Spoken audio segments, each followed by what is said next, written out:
Time हम इमाम रज़ा अलैहिस्सलाम की रोज़े की तरफ जा रहे हैं। जो ही आप रोड से उतरकर इमाम रज़ा अलैहिस्सलाम की रोज़े की हदूद की तरफ जाएंगे तो आप देखेंगे ज़मीन पर जो पत्थर लगा हुआ है वो दुनिया का सबसे कीमती पत्थर लगा हुआ है। ये ग्रेनाइट पत्थर लगा हुआ है जो गर्मियों में ठंडा और सर्दियों में गर्म रहता है।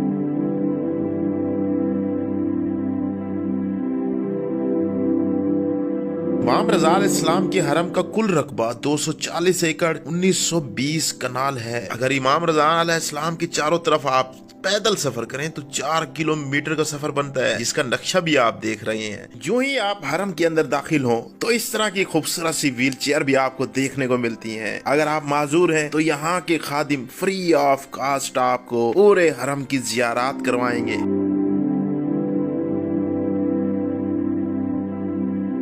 इमाम रज़ा अलैहिस्सलाम के हरम पर 8000 खादिम काम करते हैं। और याद रखना, ये दुनिया के कोई आम बंदे नहीं होते जो बेरोजगार हों और चले जाएं काम के लिए। इनमें 90% लोग ईरान की फौज से रिटायर मेजर, जनरल, कर्नल और ब्रिगेडियर जैसे ऑफिसर हैं। वो रिटायरमेंट लेकर दरख्वास्त देते हैं कि हमें पेंशन ना दें, बल्कि हमें इमाम रज़ा अलैहिस्सलाम के ज़ायरीन की खिदमत करने का मौका दें।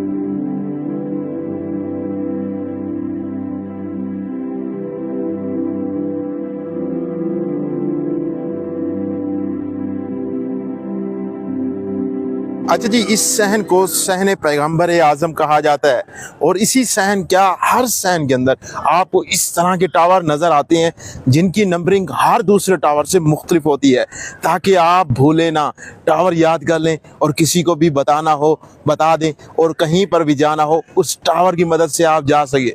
कुछ सहन ऐसे हैं जिनका रकबा बहुत वसी और अरीज है, उनको सहन बुजुर्ग कहते हैं। इन बड़े सहनों के अंदर ज़ायरीन के लिए इमाम रज़ा अलैहिस्सलाम की गाड़ियां चलती हैं जो एक सहन से दूसरे सहन के अंदर ले जाती हैं, जो फ्री ऑफ कास्ट होती हैं। इस टाइम हम सहन मुस्तफ़ा से सहन गदीर के अंदर जा रहे हैं, जहां पर इमाम रज़ा अलैहिस्सलाम का बहुत ही खूबसूरत सा लंगर खाना देखने को मिलता है। जहां तक मैंने एक आलिम दीन से सुना था कि वहां पर ज़वारों की अर्श के फरिश्ते मेहमान नवाजी करते हैं।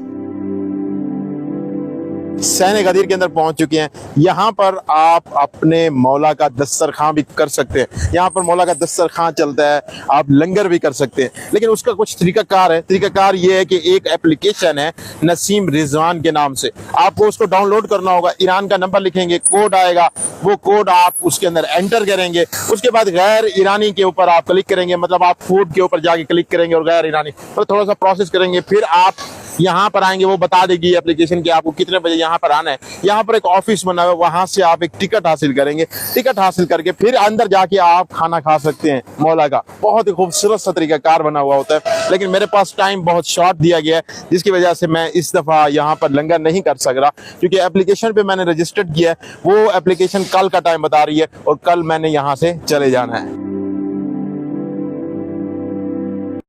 सहन गदीर हो या कोई और सहन, इब्तदा में जो बड़े बड़े दरवाजे आपको नजर आएंगे वो इतनी कीमती लकड़ी के हैं जो दुनिया में किसी और को मैसर नहीं। फिर जब सहन खत्म होता है तो आगे शुरू हो जाता है हरम पाक का एरिया। जितने हरम पाक के दरवाजे हैं वो सब सोने के हैं।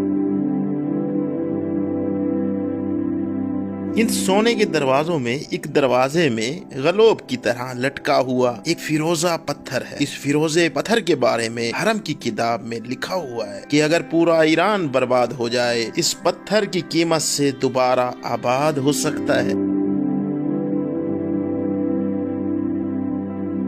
अच्छा जी, और तो और यहाँ पर आपको सोने की सबीलें भी देखने को मिलती हैं, और ये सबील मुकद्दस समझी जाती है कि अगर यहाँ से आप पानी पिएं तो आप सेहतयाब हो जाएंगे। और इसके साथ ही इस साइड पे अगर आप देखें तो आपको हर दरवाज़ा सोने का नज़र आता है, और सोने के दरवाजे के अंदर एक ग्लोब भी आपको देखने को मिलता है, जिसके बारे में बहुत कहा जाता है कि ये इसके अंदर जो पत्थर है वो बहुत कीमती पत्थर है। और साथ ही आपको एक जाली देखने को मिलती है इस साइड पर। इस जाली के बारे में कहा जाता है कि अगर इसके साथ मरीजों को बांध दिया जाए तो मरीज सेहतयाब हो जाते हैं।